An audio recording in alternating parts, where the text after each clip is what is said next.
Part में हमने question number 1 से लेकर 18 तक करा दिए थे, ठीक है। 1 से लेकर 18 तक करा दिए थे। इसके बाद क्वेश्चन नंबर 19 है ये। पेपर कौन सा है? पेपर हमारा सेट 5 है, ठीक। और इसका जो कोड है 65A65B, ठीक है। CBSE बोर्ड में जो मैथ का पेपर होता है CBSE क्लास 12 है, उसके लिए जो एग्ज़ाम हुआ था उसमें उसका पेपर है ये, ठीक है। क्वेश्चन नंबर 19 देख लो, इसमें क्या है। एसर्शन रीजन का है। यहाँ पर एसर्शन दिया जा रहा है और रीजन पूछा जा रहा है। इसमें आपको ये बताना है क्या ये दोनों बातें सही हैं और सही एक्सप्लेनेशन कर रही हैं कि नहीं, ठीक।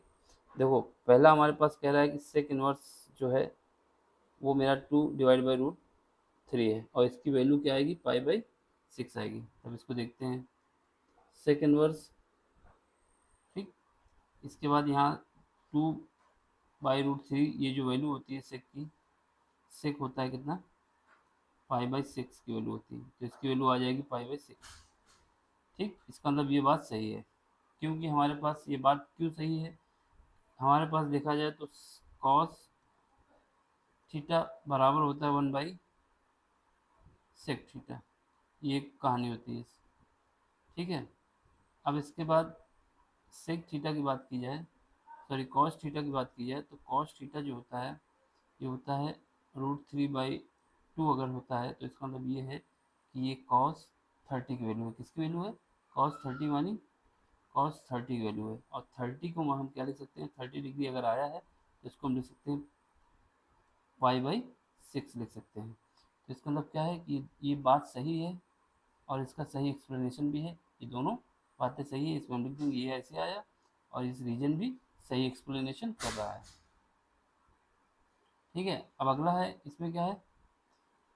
ये भी असर्शन है और ये रीजन है, तो हमको ये बताना होगा क्या ये सही है, कौन सही है कौन सही नहीं है। तो इसके बाद हम ये बताना होगा अगर सही है तो क्या एक्सप्लेनेशन भी सही कर रहा है, ये हमको बताना होगा इसका, ठीक है। पहला क्वेश्चन ये कह रहा है, क्वेश्चन नंबर 20 का,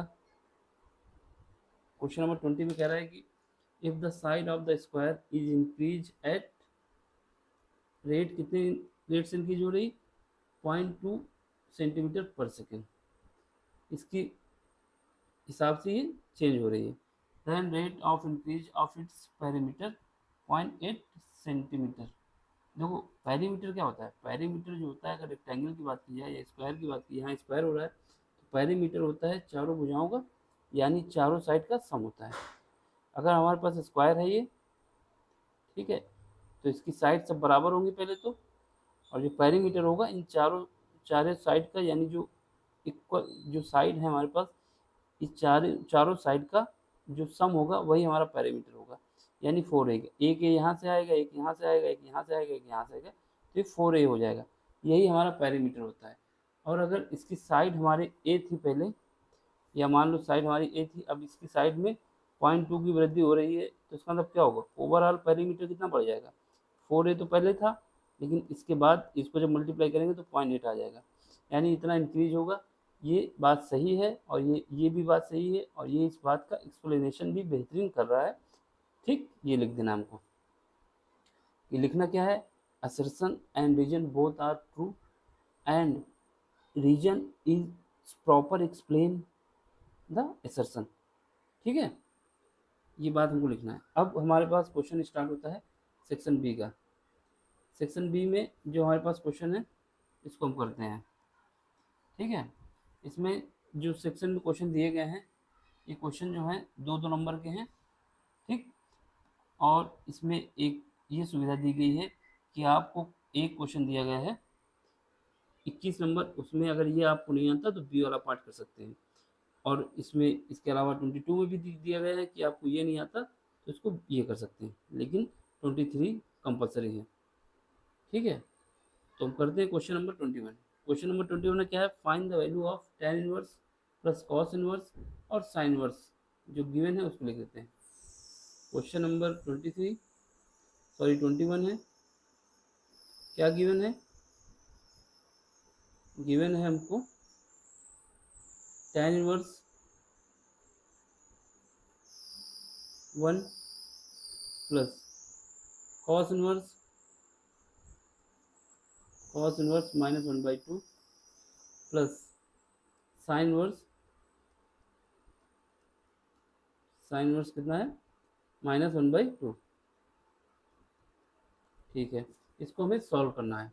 देखो इसमें क्या है, हमको टेन कॉस और साइन की जो रेंज है वो पता होना चाहिए। क्या पता होना चाहिए कि रेंज इनकी कितनी होती है। ठीक है, तो रेंज हम पता होनी चाहिए। तो टेन की बात की जाए तो टेन की जो रेंज होती है, अगर टेन थीटा हमारे पास दिया हुआ है, ठीक है, तो इसकी रेंज क्या होती है, इसकी जो रेंज होती है -π/2 से π/2 तक। तो यहाँ पर हमको सेमी ब्रैकेट लगाना होगा। क्यों लगाना होगा, क्योंकि पाई को हम ले नहीं सकते, क्योंकि ये टेन की वैल्यू जो होती है वो अनडिफाइंड हो जाती है। एक बात ये इसकी प्रिंसिपल वैल्यू है कि सी के बीच में आनी चाहिए। इसके बाद कॉस की बात की जाए, कॉस थीटा की बात की जाए, तो इसकी जो रेंज है या प्रिंसिपल वैल्यू है क्या है, इसमें पाई आ सकता है, यानी -π से पाई तक। ठीक है, इसके बाद बात की जाए साइन थीटा की रेंज की बात की जाए या प्रिंसिपल वैल्यू की बात की जाए, तो इसकी रेंज क्या होती है -π/2 से π/2 तक होती है। ये इसकी तीनों की प्रिंसिपल वैल्यू है या प्रिंसिपल रेंज है। इसी के बीच में इनकी वैल्यू आनी चाहिए, इसी के बीच में आनी चाहिए। ठीक है, अब इसी का यूज करना है हमें। देखो हम बात करें tan 1 की, अगर tan थीटा बराबर 1 आया है, इसका मतलब थीटा की वैल्यू कितनी होगी, π/4 होगी, यानी tan 45 जो होता है वही हमारा 1 देता है। तो यहाँ पर 1 लिखा हुआ है, वहाँ पर tan इनवर्स। ठीक है, जहाँ पे 1 लिखा हुआ है वहाँ क्या लिख देंगे, tan π/4 लिख देंगे। ठीक है, इसके बाद प्लस, ठीक, यहाँ पर कॉस इनवर्स है। ठीक है, अब हमें यहाँ पे क्या लिखना होगा, यहाँ पर हमें कॉस तो लिखना होगा, लेकिन इसकी प्रिंसिपल रेंज कितनी है, ये हमारे पास -π से पाई तक है। और अगर हम बात करें क्वाड्रेंट में पहुँचे, तो इस क्वाड्रेंट में ये आ सकता है। तो पहला क्वाड्रेंट हमारा ये है, दूसरा क्वाड्रेंट ये है। तो पहले क्वाड्रेंट से जब चलेंगे, ठीक है, यहाँ पे आएंगे, यानी सेकंड क्वाड्रेंट में आ गए। अब सेकंड क्वाड्रेंट में जो कॉस होता है वो क्या होता है, निगेटिव होता है, और जो साइन होता है वो पॉजिटिव होता है, क्योंकि पहले क्वाड्रेंट में सारे पॉजिटिव होते हैं, सेकंड क्वाड्रेंट में साइन और कॉसेक पॉजिटिव होता है, थर्ड में टैन और कॉट, और फोर्थ में कॉसेक और सेक। लेकिन इसकी वैल्यू कितनी है, -1/2 है, और इसकी रेंज देखा जाए तो कितनी है, -π से पाई तक है, यानी अब इस सेकंड क्वाड्रेंट में आ सकते हैं। जब आ सकते हैं तो यहाँ पे क्या करेंगे, यहाँ पे पाई में से हम क्या कर देंगे, -π/, ये वैल्यू किसकी होती है, ये वैल्यू होती है मेरे, अगर 1/2 की बात की जाए तो ये 60 की वैल्यू होती है, कितनी, cos 60 की वैल्यू। तो ये cos 60 की वैल्यू होती है, इसका मतलब क्या आएगा, ये π/3 आएगा। ठीक है, अब इसके बाद यहाँ पे आओ साइन के केस में, साइन इनवर्स। यहाँ पे देखो, यहाँ पर इसकी वैल्यू जो है ये किस क्वाड्रेंट में आनी चाहिए, तीसरे क्वाड्रेंट में आनी चाहिए, क्योंकि ये निगेटिव चाहिए। लेकिन इसकी जो प्रिंसिपल रेंज है वो ये है, -π/2 से π/2 तक है। इसका मतलब इसको हमको पहले ही क्वाड्रेंट में रखना होगा, इसकी रेंज से बाहर नहीं ले जा सकते। आनी चाहिए 5, इस क्वाड्रेंट में लाई करना चाहिए, लेकिन हम नहीं ले जा सकते, क्योंकि प्रिंसिपल रेंज हमारे पास ये डिफाइंड है। इस रेंज से ही क्वेश्चन समझना है, ये डिफाइन है, इसका मतलब क्या होगा, इसको हमको इसी में रखना होगा, और जो साइन है उसी के हिसाब से रख देंगे। तो यहाँ बात की जाए तो माइनस साइन तो लगाएंगे, यहाँ क्या करेंगे, यहाँ साइन लिख देंगे। ठीक है, साइन लिख दिए, ऊपर से यहाँ पर जो इसकी वैल्यू है कितनी है, -π/6, क्योंकि ये जो वैल्यू होती है 1/2, ये वैल्यू होती है साइन 30 की वैल्यू होती है, और साइन 30 को π/6 लिखा जाता है। ठीक है, तो हम यहाँ पे लिख देंगे ब्रैकेट में क्या क्या यूज किया है। पहला यूज किया है हमने tan थीटा बराबर 1 अगर है तो ये tan पाई है, π/4। ठीक है, इसके बाद साइन 30 की वैल्यू कितनी होती है, साइन 30 की वैल्यू होती है साइन थीटा, या साइन 30 लिखो सीधे, साइन 30 की वैल्यू होती है 1/2। ठीक है, और यहाँ पे कॉस 60 की वैल्यू होती है 1/2। ठीक है, इसका यूज किया गया है यहाँ पर। बस अब लगा दो, यहाँ से tan इनवर्स और tan आपस में मिलेंगे, हट जाएंगे, बचेगा π/4। यहाँ पे क्या बचेगा, कॉस और कॉस आपस में मिलेंगे, हट जाएंगे, इसका एलसीएम ले लो, कितना आ जाएगा, 3π - π/3। अब यहाँ पे क्या आ जाएगा, यहाँ पर देखो साइन से साइन हट जाएगा, लेकिन ये माइनस छोड़ जाएगा, पाई/6 आ जाएगा। ठीक है, इसको सॉल्व कर लो। और आगे यहाँ पर जब सॉल्व करेंगे तो एलसीएम कितना आ जाएगा मेरे पास, 6 आ जाएगा, सॉरी 12 आ जाएगा। इन तीनों का जब एलसीएम लेंगे कितना आ जाएगा, 12 आ जाएगा। 4, 3 और 6 का एलसीएम कितना आ जाएगा, 12 आ जाएगा। अब यहाँ से करेंगे 3 बार में जाएगा 3 पाई। ठीक है, अब यहाँ पे तो 3 पाई से माइनस पाई हो जाएगा, 2 पाई बचेगा, फिर 3 से काटेंगे तो ये हो जाएगा 2 ऊपर रहेगा, 3 से 4 टाइम्स यानी 8 पाई हो जाएगा। यहाँ पे देखेंगे तो यहाँ 2 पाई हो जाएगा। इसको सॉल्व करो, तो यहाँ से 11 9 पाई डिवाइड बाई 12, तो इसको काटेंगे तो 3 पाई आ जाएगा डिवाइड बाई 4। यही हमारा फाइनल आंसर है इसका। आपको 2 नंबर अच्छे से मिल जाएंगे। ठीक है, अगला क्वेश्चन देखो। अब इसका अथवा वाला पार्ट है, ठीक, उसमें बी 21 का बी पार्ट, ये ए पार्ट था। हमको सारे क्वेश्चन कराने होंगे ना, ये थोड़ी ये हम छोड़ दे, इसको भी करा देते हैं। क्वेश्चन नंबर 21 का बी पार्ट है। क्या गिवन है, फाइंड द डोमेन, डोमेन निकालना है of the function this. y बराबर जो दिया है क्या है, y इज इक्वल टू है कॉस इनवर्स ब्रैकेट में क्या है x² - 4। ठीक है, ये हमको दिया है, इसकी डोमेन बताना है। डोमेन का मतलब है कि x की रेंज कहाँ तक होगी, x की वैल्यू कैसे चेंज होगी, ये हमें बताना है। देखो सबसे पहले जो गिवन फंक्शन है उससे कॉस इनवर्स को हम इधर कर देंगे तो क्या आ जाएगा, कॉस वाई आ जाएगा। Cos y is equal to कितना आ जाएगा, x² - 4। ठीक है, अब एक बात याद रखना, अगर हमको डोमेन चाहिए तो सबसे पहले हमें कॉस की वैल्यू पता होनी चाहिए कि कॉस की मैक्सिमम और मिनिमम वैल्यू क्या हो सकती है। ठीक है, तो हमें ग्राफ के विषय में जानकारी होनी चाहिए। तो ग्राफ के हिसाब से हमको ये पता चल जाता है कि जो कॉस की मिनिमम वैल्यू होती है वो -1 होती है, और जो मैक्सिमम वैल्यू होती है वो +1 होती है। तो कॉस की जो रेंज है, अगर कॉस थीटा की बात की जाए, कॉस थीटा की जो बात की जाए, तो कॉस थीटा की जो रेंज है वो मैक्सिमम और मिनिमम, कॉस थीटा मिनिमम होता है कितना, -1 या फिर इससे ज़्यादा, और मैक्सिमम क्या होता है 1 या फिर इससे कम। ये कॉस थीटा की रेंज है, क्या है, रेंज है, रेंज ऑफ कॉस थीटा। ठीक, अब इसी में कॉस वाई लिख देंगे, तो कॉस वाई की क्या हो जाएगी, -1 लेस देन इक्वल टू क्या हो जाएगा, यहाँ पर हो जाएगा cos y less than equal to 1। ये तो हमने लिख दिया। अब ठीक है, अब यहाँ पर इसकी जगह पे क्या लिख देंगे, ये जो हमारे पास जो फंक्शन दिया हुआ है, जो फंक्शन दिया हुआ है कॉस एक्स की वैल्यू जो दी गई है, कॉस वाई की वैल्यू क्या है, ये है, इसको रख देंगे। यहाँ पे जब इसको रखेंगे क्या आ जाएगा, जब इसको रखेंगे तो क्या आ जाएगा हमारे पास, -1 less than or equal to, यहाँ पर आ जाएगा x² - 4 less than or equal to 1 आ जाएगा। ठीक है, अब क्या करो, 4 दोनों तरफ ऐड कर दो, 4 को दोनों तरफ ऐड कर देते हैं। ठीक है, क्या कर रहे हैं, 4 को दोनों तरफ ऐड कर रहे हैं। जब 4 को दोनों तरफ यानी जितने भी पार्ट हैं सब में 4 ऐड कर रहे हैं, ये माइनस आ जाएगा less than or equal to, यहाँ पर क्या आ जाएगा x² - 4 + 4, हम क्योंकि 4 को ऐड कर रहे हैं तो यहाँ पर 1 + 4, 4 को ऐड करने पर एडिंग फॉर ऑल पार्ट, जितने भी पार्ट हैं, ऑल पार्ट, जितने भी पार्ट्स हैं सब में ऐड कर दिया हमने। जब ऐड कर दिया तो क्या हुआ, ऐड करने के बाद यहाँ पे देखो, ऐड करने के बाद क्या हुआ, ये हमारा कितना बचा, यहाँ पर 3 बचा लेस देन इक्वल टू, ये 4 से ये 4 कट जाएगा, यहाँ पर x² बचा और यहाँ पर 5 बचा। अब क्या करेंगे, मॉड ले लेंगे, याद रखना मॉड लेना है, इसका मॉड निकालना होगा। तो इसका मॉड निकालेंगे क्या आएगा, ये हमारे पास आ जाएगा √3 less than or equal to, √3 less than or equal to.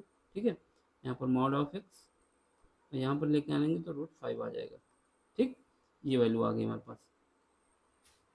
तो इसका मतलब एक बार अगर हम लेना चाहें तो निगेटिव वैल्यू आएगी, एक बार लेना चाहें तो पॉजिटिव वैल्यू आएगी। अब हम पॉजिटिव ले लेते हैं, पहले पॉजिटिव ले लेते हैं, पॉजिटिव वैल्यू लेते हैं।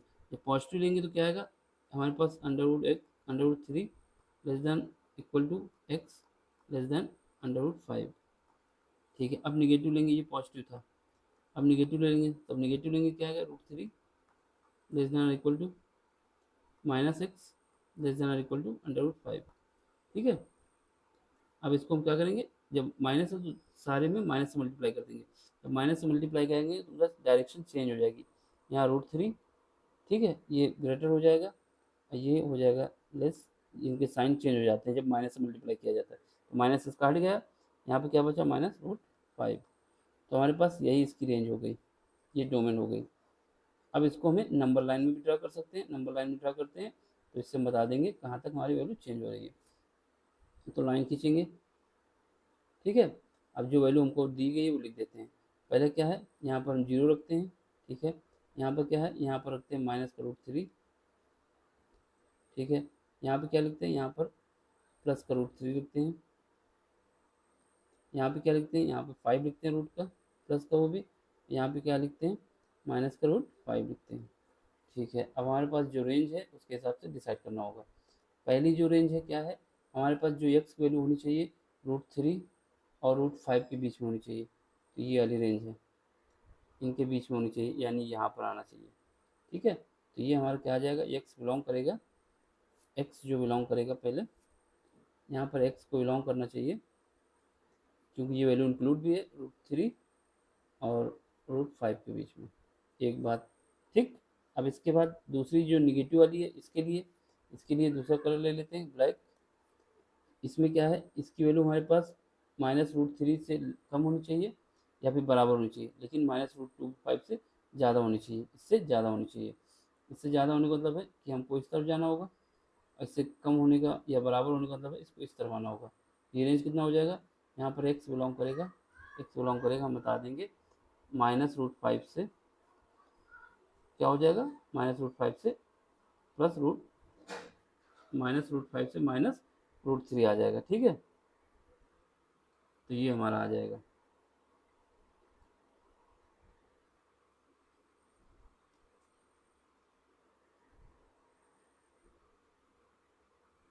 ठीक। तो इसको हमें याद रखना है।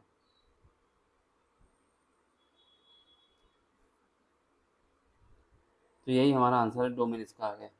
अगला क्वेश्चन देख लो। अगला क्वेश्चन क्या है, अब हमें क्या करना है, इसको क्वेश्चन नंबर 22, इसमें डिफ्रेंशिएट करना है इसको। कॉट इनवर्स अंडर रूट के अंदर है 1 + x² + x with respect to x के रिस्पेक्ट में हमको इसको डिफ्रेंशिएट करना है, ठीक है। करते हैं। क्वेश्चन नंबर कौन सा है, क्वेश्चन नंबर है हमारा 22। 22 का कौन सा पार्ट है, ए पार्ट है। क्या गिवन है, जो गिवन है उसको y मान लेते हैं।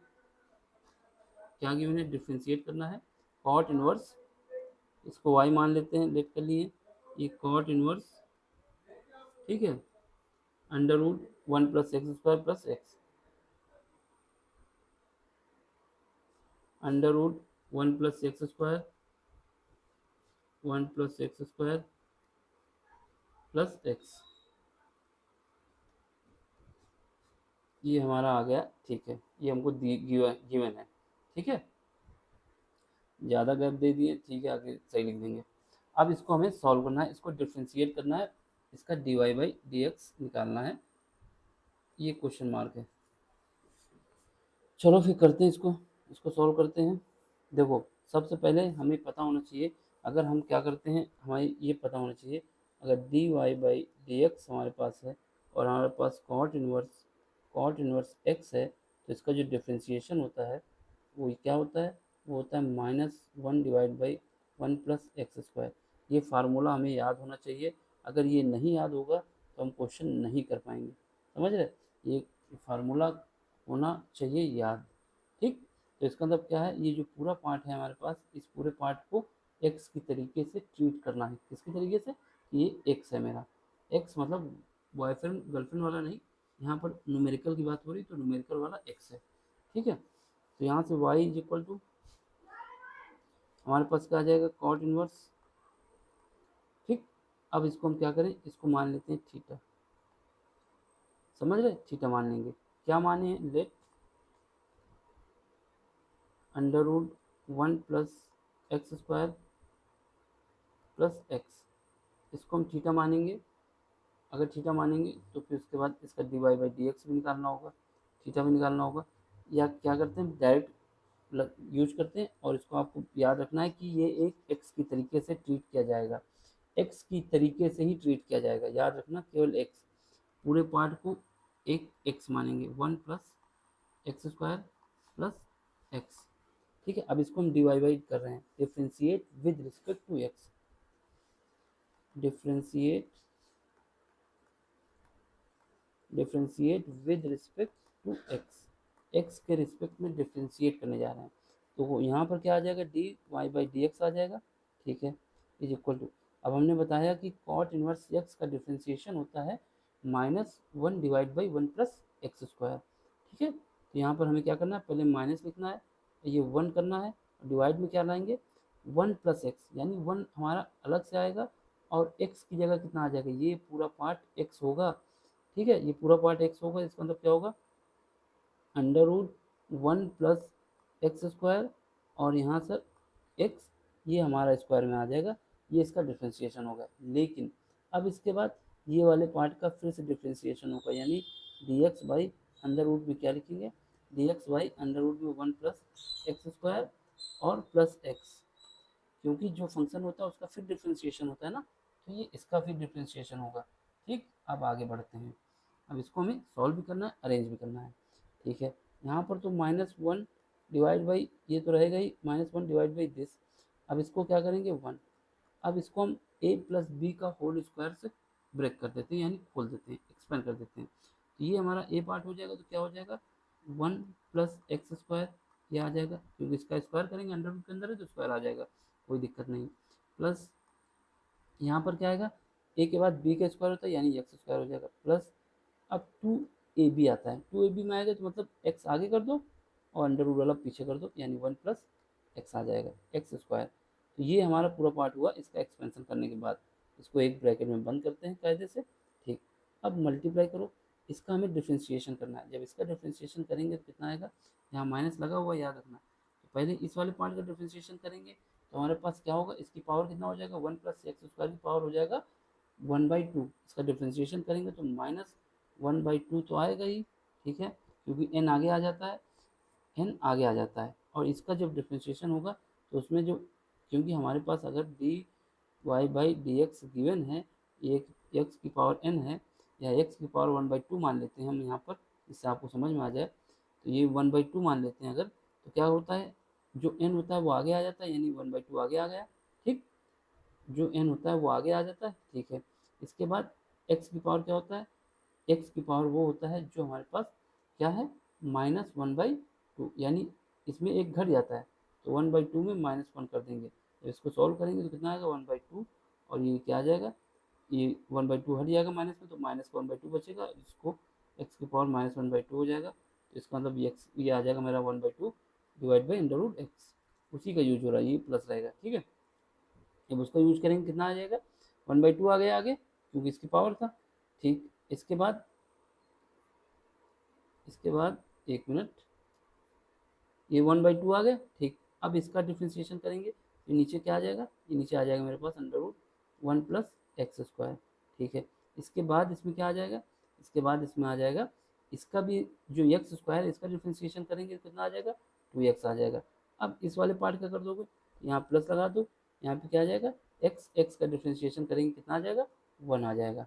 कितना आएगा, एक्स का डिफ्रेंशिएशन 1 आता है, यानी पहले इस पार्ट का डिफ्रेंशिएशन हुआ, फिर इस पार्ट का हुआ, इस पार्ट का हुआ तो ये वाला पार्ट आ गया मेरे पास, अब इसका जब हुआ तो ये 1 आ गया। ठीक है, अब इसको सॉल्व कर लो, और आगे जब आगे सॉल्व करेंगे देखो, यहाँ पर 1, यहाँ पर 1, ये 2 हो जाएगा। ठीक है, ये एक्स स्क्वायर, ये एक्स स्क्वायर, ये भी 2x हो जाएंगे, और ये 2 यहाँ पर है, तो यहाँ से हम -1/2 बाहर ले लेते हैं। ठीक है, आगे काम आएगा। अब ये 1/2, ये 2 हो जाएगा ना, यहाँ पर 1 हो जाएगा। ठीक, कैसे 1 होगा कि एक दो, एक ये था, एक ये था, 2 हो गए, 2 हमने बाहर ले लिए, तो ये 1 ही तो बचेगा।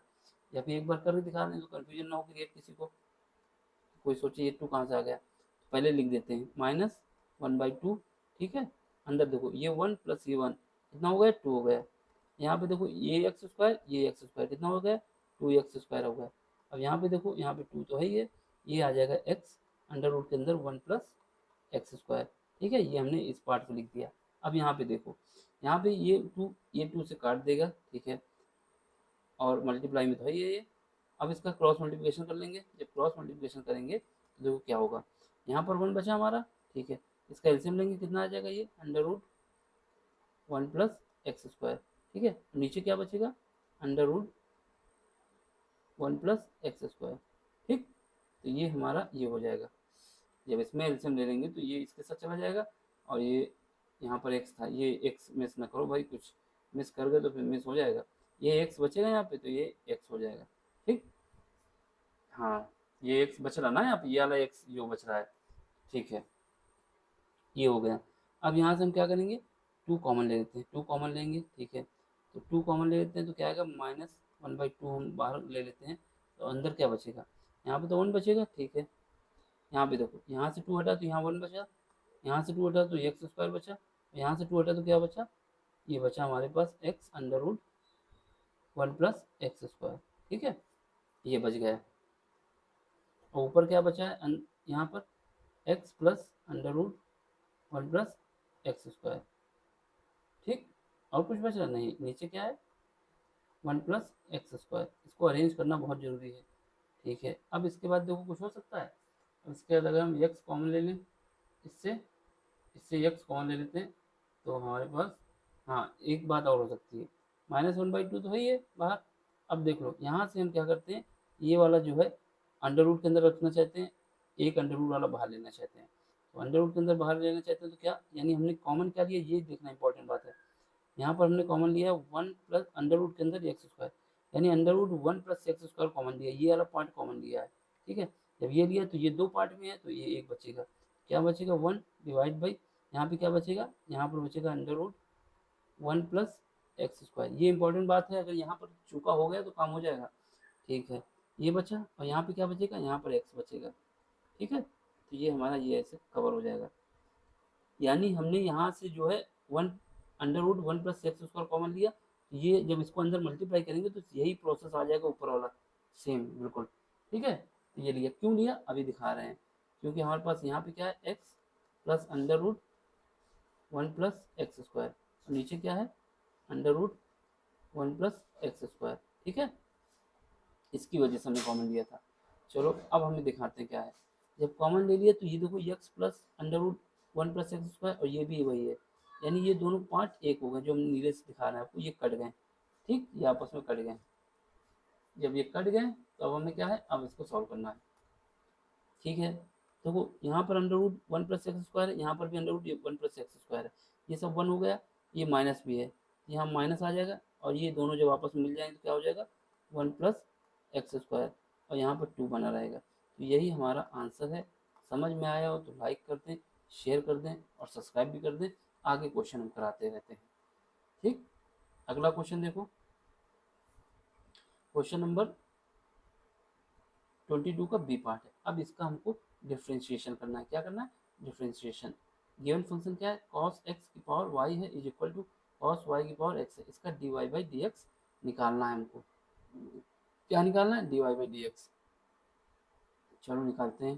क्वेश्चन नंबर 22 तो है ये, और 22 का बी पार्ट है, बी यानी अथवा वाला जो दिया हुआ है। ठीक, तो सबसे पहले जो गिवन क्वेश्चन है उसको लिख लेते हैं। क्या गिवन है, इफ cos x की पावर y है, cos x की पावर y है, इज इक्वल टू है, क्या है, cos y की पावर x है, cos y की पावर x है, ये हमको गिवन है। ठीक है, फाइंड क्या करना है, फाइंड करना है हमको dy/dx बराबर क्वेश्चन मार्क, dy/dx है। ठीक है, ये हमें फाइंड करना है। चलो सॉल्व करते हैं फिर इसको, जो गिवन है उसके हिसाब से हमको सॉल्व करना है। सबसे पहले क्या करेंगे, लॉग ले लेंगे, दोनों तरफ टेकिंग लॉग बोथ साइड लिख देंगे।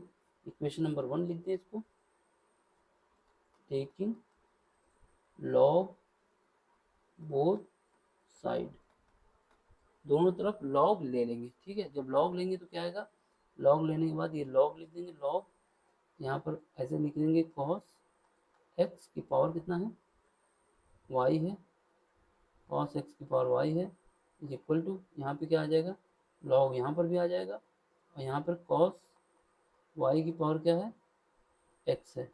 ठीक है, ये हमको गिवन है। अब लॉग लिए हैं तो लॉग की प्रॉपर्टी हमको पता होना चाहिए। लॉग की प्रॉपर्टी ये होती है कि अगर लॉग हमारे पास कोई फंक्शन है और उसकी पावर m है, यानी log m है, उसकी पावर n है, तो log ये कहता है कि n को आगे दे दो और log m हो जाएगा।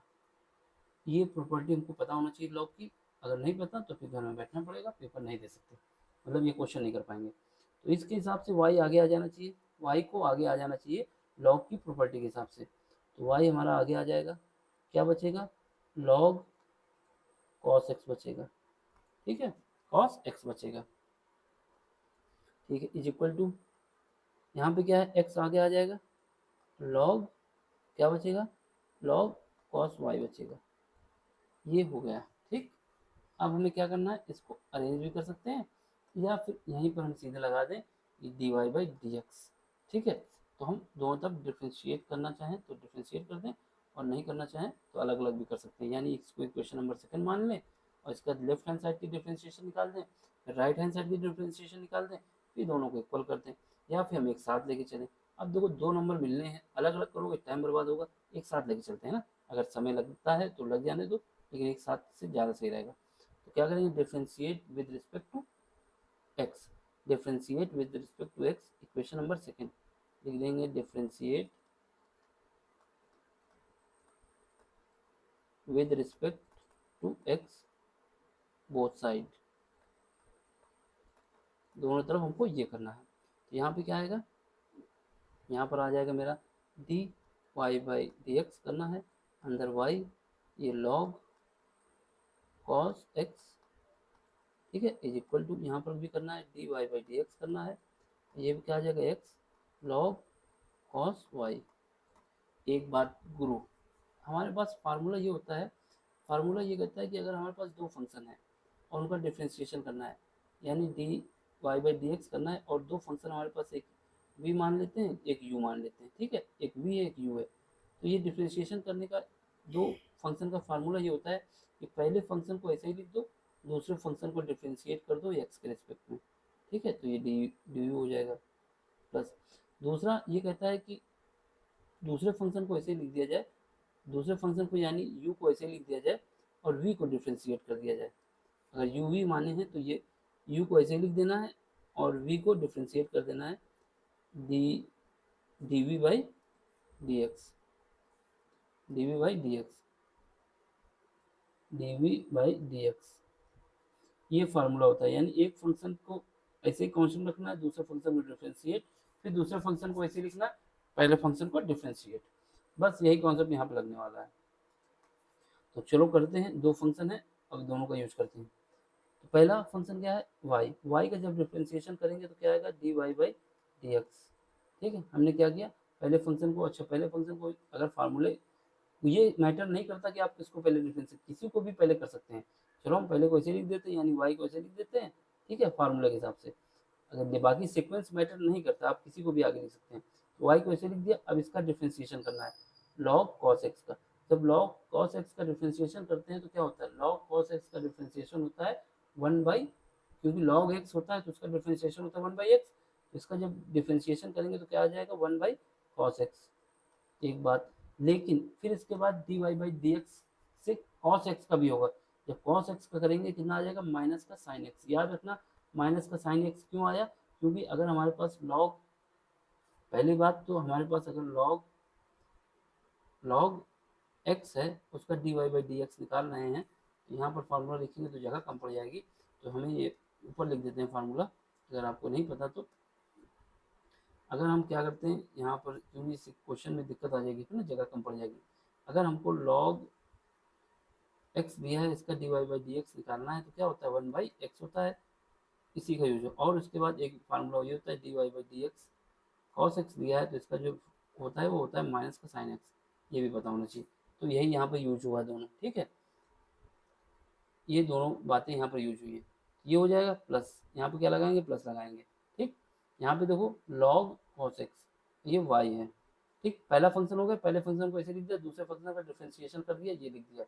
अब हमें क्या करना है, दूसरे फंक्शन को ऐसे लिख दो, यानी log cos x को ऐसे लिख दिया, और पहले फंक्शन का डिफरेंशिएशन यानी d y by d x, क्या आ जाएगा, d y by d x, d y by d x, याद रखना कैसे आया, पहले फंक्शन को हमने ऐसे लिखा, दूसरे फंक्शन का डिफरेंशिएशन यानी इसका डिफरेंशिएशन कर दिया था, ठीक है, तो इसका डिफरेंशिएशन किया तो 1 बाई cos x आया, फिर cos x का डिफरेंशिएशन किया तो माइनस का sin x आया, ठीक है, इज इक्वल टू, ये तो हो गया पहले पार्ट का जो हमारा लेफ्ट साइड में है।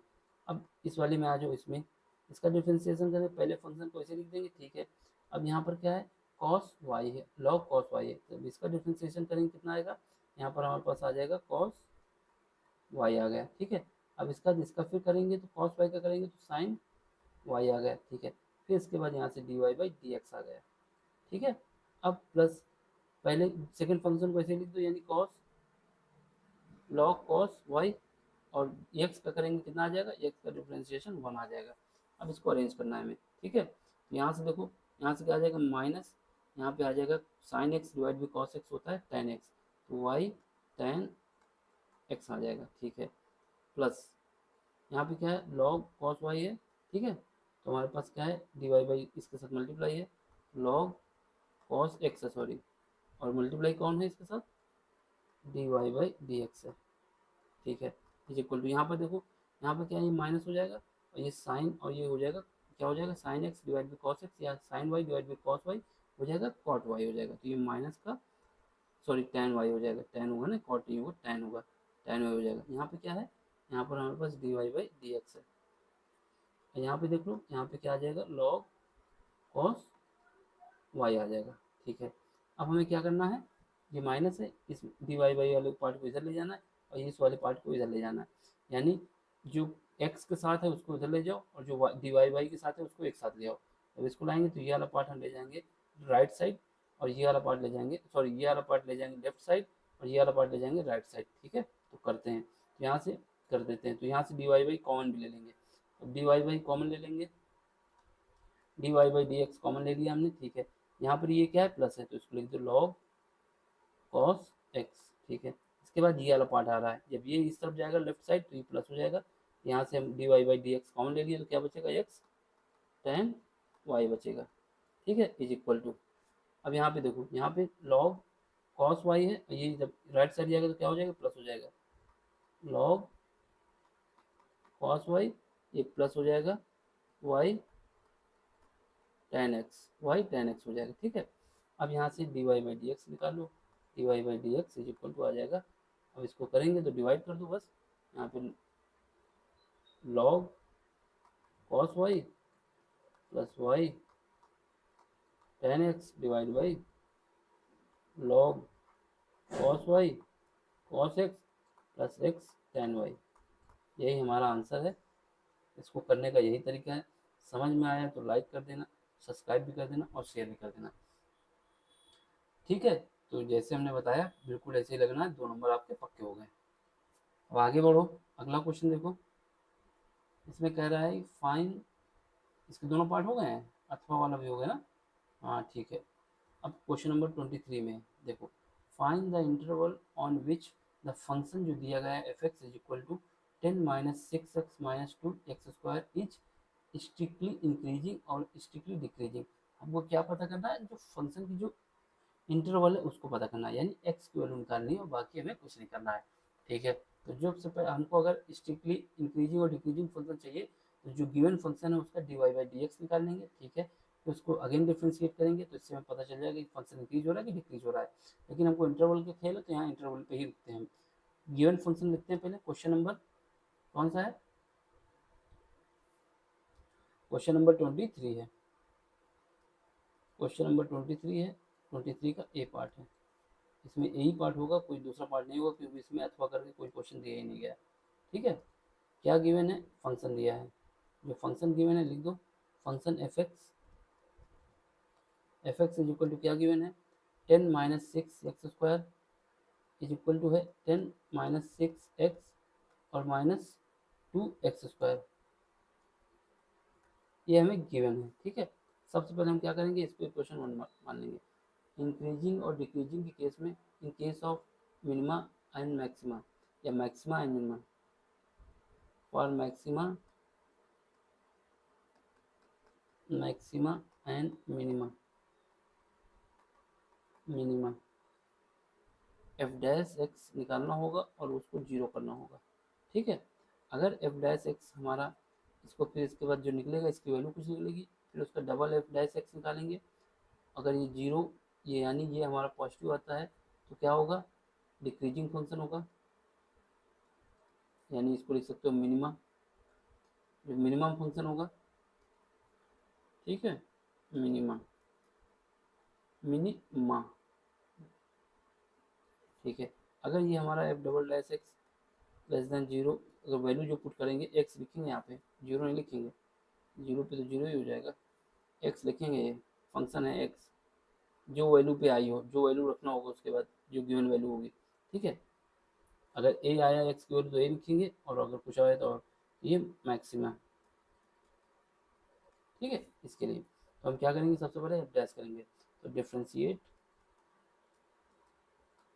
Differentiate equation first with respect to x, x के रिस्पेक्ट में डिफ्रेंशिएट कर रहे हैं, तो यहाँ पे क्या आ जाएगा एफ डैश एक्स, ठीक है, ये कितना आ जाएगा 10, 10 का जब डिफ्रेंशिएशन करेंगे कांस्टेंट टर्म में तो ये क्या आ जाएगा, जीरो हो जाएगा, कितना हो जाएगा, जीरो माइनस सिक्स एक्स है, जब डिफ्रेंशिएशन करेंगे तो माइनस का सिक्स बचेगा, फिर उसके बाद इसका डिफ्रेंशिएशन करेंगे तो कितना बचेगा, four x square, four x बचेगा, ठीक है।